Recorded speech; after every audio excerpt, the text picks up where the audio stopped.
ओम श्री परमात्मने नमः। भक्तों, इस वीडियो में हम लोग श्रीमद् भगवत गीता के प्रथम अध्याय के तीसरे श्लोक का विस्तार से व्याख्या करेंगे। संबंध: द्रोणाचार्य के पास जाकर दुर्योधन क्या वचन बोला, इसको आगे के श्लोक में कहते हैं। पश्यतां पाण्डुपुत्राणाम् आचार्यं महतीं च मम व्यूढां द्रुपदपुत्रेण तव शिष्येण धीमता। हे आचार्य, आपके बुद्धिमान शिष्य द्रुपद पुत्र धृष्टद्युम्न के द्वारा व्यूह रचना से खड़ी की हुई पांडवों की इस बड़ी भारी सेना को देखिए। चिंतन: आचार्य द्रोण के लिए आचार्य संबोधन देने में दुर्योधन का यह भाव मालूम देता है कि आप हम सब के कौरवों और पांडवों के आचार्य हैं। शस्त्र विद्या सिखाने वाले होने से आप सब के गुरु हैं, इसलिए आपके मन में किसी का पक्ष या आग्रह नहीं होना चाहिए। तब शिष्येण धीमता, इन पदों का प्रयोग करने में दुर्योधन का भाव यह है कि आप इतने सरल हैं कि अपने मारने के लिए पैदा होने वाले धृष्टद्युम्न को भी आपने अस्त्र शस्त्र की विद्या सिखाई है, और वह आपका शिष्य धृष्टद्युम्न इतना बुद्धिमान है कि उसने आपको मारने के लिए आपसे ही अस्त्र शस्त्र की विद्या सीखी है। दृष्टि: द्रुपद पुत्रेण, यह पद कहने का आश्रय है कि आपको मारने के उद्देश्य को लेकर ही द्रुपद ने याज और उपयाज नामक ब्राह्मणों से यज्ञ कराया, जिससे धृष्टद्युम्न पैदा हुआ। वही यह द्रुपद पुत्र धृष्टद्युम्न आपके सामने प्रतिपक्ष में सेनाओं के सेनापति के रूप में खड़ा है। यद्यपि दुर्योधन यहाँ द्रुपद पुत्र के स्थान पर धृष्टद्युम्न भी कह सकता था, तथापि द्रोणाचार्य के साथ द्रुपद जो वैर रखता था, उस वैर को याद दिलाने के लिए दुर्योधन यहाँ द्रुपद पुत्रेण शब्द का प्रयोग करता है कि अब वैर निकालने का अच्छा मौका है। पांडुपुत्राणाम एतां व्यूढां महतीं चमूं पश्य, द्रुपद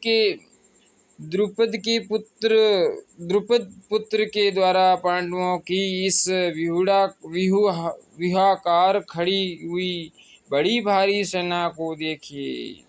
तात्पर्य है कि जिन पांडवों पर आप स्नेह रखते हैं, उन्हीं पांडवों ने आपके प्रतिपक्ष में खास आपको मारने वाले द्रुपद पुत्र को सेनापति बनाकर व्यूह रचना करने का अधिकार दिया है।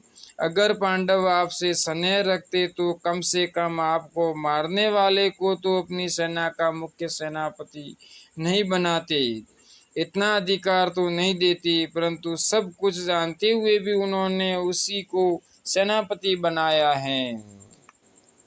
यद्यपि कौरवों की अपेक्षा पांडवों की सेना संख्या में कम थी, अर्थात कौरवों की सेना 11 अक्षौहिणी और पांडवों की सेना 7 अक्षौहिणी थी, तथापि दुर्योधन पांडवों की सेना को बड़ी भारी बता रहा है। एक अक्षौहिणी सेना में 29,870 रथ, 21,870 रथ, 21,870 हाथी, 65,610 घोड़े और 1,09,350 पैदल सैनिक होते हैं। महाभारत आदि पर्व। पांडवों की सेना को बड़ी भारी कहने में दो भाव मालूम होते हैं। पहला, पांडवों की सेना ऐसे ढंग से व्यूहाकार खड़ी हुई थी जिससे दुर्योधन को थोड़ी सेना भी बहुत बड़ी दिख रही थी, और दूसरा, पांडव सेना में सब के सब योद्धा एक मत के थे। इस एकता के कारण पांडवों की थोड़ी सेना भी बल में उत्साह में बड़ी मालूम दे रही थी। ऐसी सेना को देखकर दुर्योधन द्रोणाचार्य से यह कहना चाहता है कि युद्ध करते समय आप इस सेना को सामान्य और छोटी न समझे। आप विशेष बल लगाकर सावधानी से युद्ध करें। पांडवों का सेनापति है तो आपका शिष्य द्रुपद पुत्र ही, अतः उस पर विजय करना आपके लिए कौन सी बड़ी बात है।